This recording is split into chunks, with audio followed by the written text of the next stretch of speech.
These incidents all have something in common. They happened in places designed to be controlled, safe, and predictable. Zoos, wildlife parks, marine shows. But in each case, something went wrong, and within seconds, the situation became impossible to stop. Wild animals are not predictable. These are 7 stories where the line between safety and danger vanished. In November 2012, a 2-year-old boy named Maddox Durkosh visited the Pittsburgh Zoo with his family. They stood on a viewing platform overlooking an African painted dog enclosure. The platform had railings and clear warning signs telling visitors not to lift children over them. But to help him see better, Maddox was lifted over the barrier. Moments later, he slipped. He fell roughly 14 feet into the enclosure below.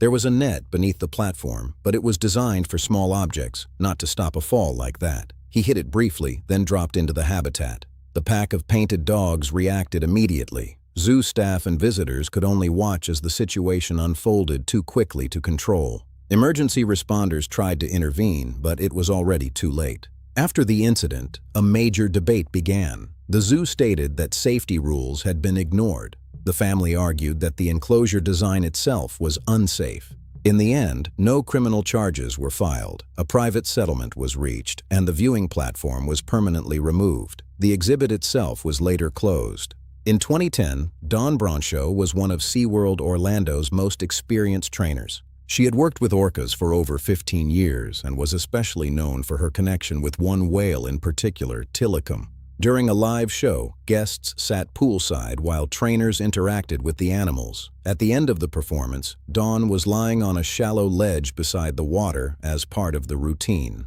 Without warning, the orca pulled her into the pool. What followed lasted for nearly 45 minutes. Staff attempted to distract the whale and guide it into a different enclosure, but it did not release her. By the time responders were able to recover her, she had died.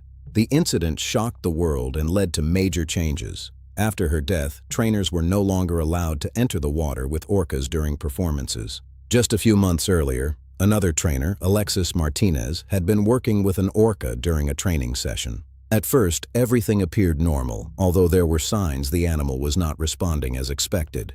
Then suddenly the whale turned on him. Other trainers tried to intervene using signals and distractions, but the animal ignored them. Rescue efforts were delayed as the whale resisted being moved to another pool. When Alexis was finally recovered, it was clear the situation had escalated beyond control within moments. His death raised further concerns about the risks of working closely with large marine animals. In 1996, Patricia Wyman had just started her new job as a wildlife biologist at a forest reserve.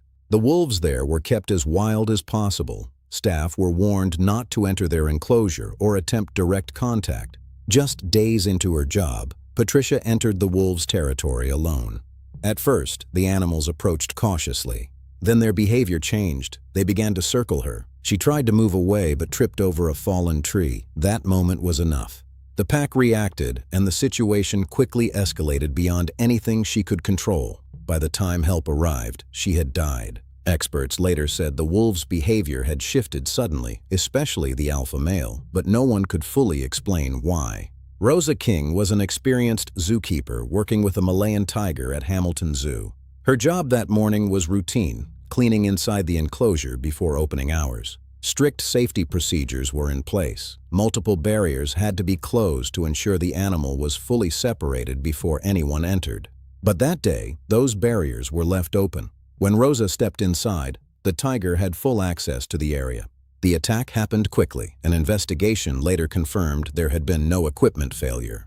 The system relied entirely on human checks, and something had been missed. Her death highlighted how even small lapses in procedure can have immediate consequences in high-risk environments. John Rankarasamy had worked with large predators for nearly 2 decades. In 2025, during a feeding session inside a lion enclosure, he stepped out of his vehicle. This went directly against safety rules. Visitors remained inside their cars, but Gian stood outside while the lions were active. Within seconds, one lion approached from behind. What followed was rapid and overwhelming. Tourists watched helplessly from their vehicles, unable to intervene. Investigators later focused on one question: why did he leave the vehicle? Some believed it was a mistake. Others suggested there may have been a reason that was never fully understood. In 2008, at the Singapore Zoo, a man named Norden Montong climbed into a white tiger enclosure in full view of visitors. At first, people thought it might be part of a show. It wasn't. The tigers approached him cautiously, then reacted. Zoo staff rushed to respond and managed to pull him out after several attempts to distract the animals. He was pronounced dead shortly after. Investigators later concluded that he had entered the enclosure intentionally, and the case was treated as a suicide.